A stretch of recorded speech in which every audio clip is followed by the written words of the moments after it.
Okay, we're back for Penn State picks and predictions here on Penn State's The Blitz. We got Iowa and Penn State out at Kinnick Stadium. Penn State's a slight favorite. Anything could happen out there. Wild game 2 years ago. Penn State won on the final play.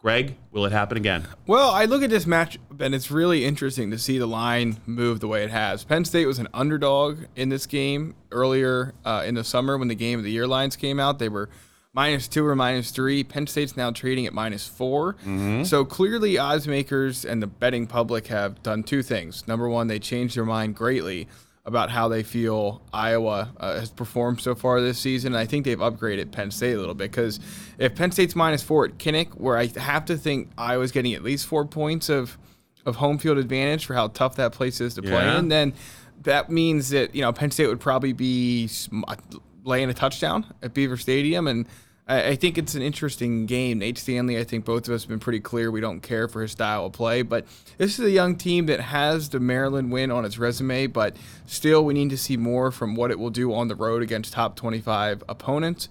I think it might be ugly to start, but I think Penn State eventually, the talent difference kicks away in the end. I have it Lions 31, Iowa 12.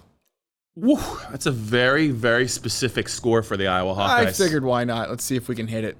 Just the wind, or maybe a missed extra point in the wind. Who knows? My whole theory about the change in the point spread, a lot of what you said makes sense. I just think that some smart people looked at the second half of last year's Penn State-Iowa game at Beaver Stadium when Stanley just did not get the job done. He threw for 205 yards. I think he needed 49 attempts. He had 2 first-round picks at tight end on that team that are doing damage in the NFL right now, T.J. Hawkinson and Noah Fant. And he couldn't hit any of them. He just missed them. He couldn't hit the broadside of a boat. It was that bad. I know that he is well regarded. I know he's a big quarterback with a strong arm. And there were times when he does make throws. He really hasn't made very many the last 2 years against Penn State. He didn't do that much in the 2017 game either. I think Penn State has the advantage at quarterback. I picked Penn State to lose to Iowa at the start of the season as part of my 9-3 pick. I am now, because of Stanley and his effort against Michigan and me remembering the horror show that was the second half last year by him in Penn State's 30-24 win at Beaver Stadium, I now have to flip-flop a la David Jones. It's Penn State 24, Iowa 17. They can't score enough to beat Penn State. If they had a better quarterback, I think they would win the game. I really do. But I think Penn State's got the edge at quarterback. So you have an under and you have a Penn State cover. I have the over and a Penn State cover because the line the total was dropped from 44 to 41.5, and it continues to fall as the forecast continues to get worse in Iowa City for the weekend. So keep that in mind. Big Ten picks. Illinois getting 22 at home against Michigan. How did you do last week? How did you do last week? Be honest. Iowa good, Rutgers bad. And what about one additional one? What was your Penn State call?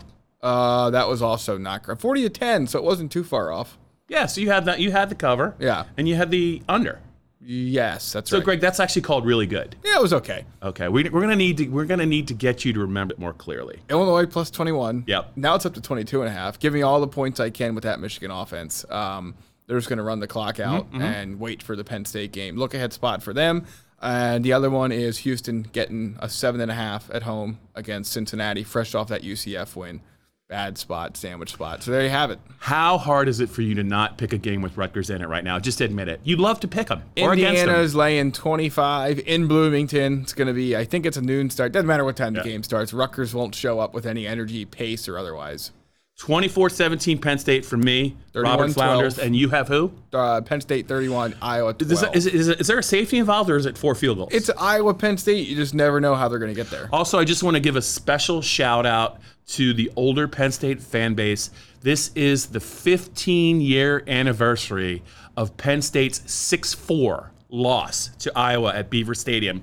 2 field goals for Iowa, 2 safeties for Penn State. It was the most troubling game I've ever seen in my life. I've never seen a lower scoring game. It's almost mathematically impossible to do that now. 15 years ago, though, these two teams met and played, and the final score was 6-4. Just want to give a special shout out to to the Penn State fan base, who probably does not want to remember that score, but I'm making them remember that score.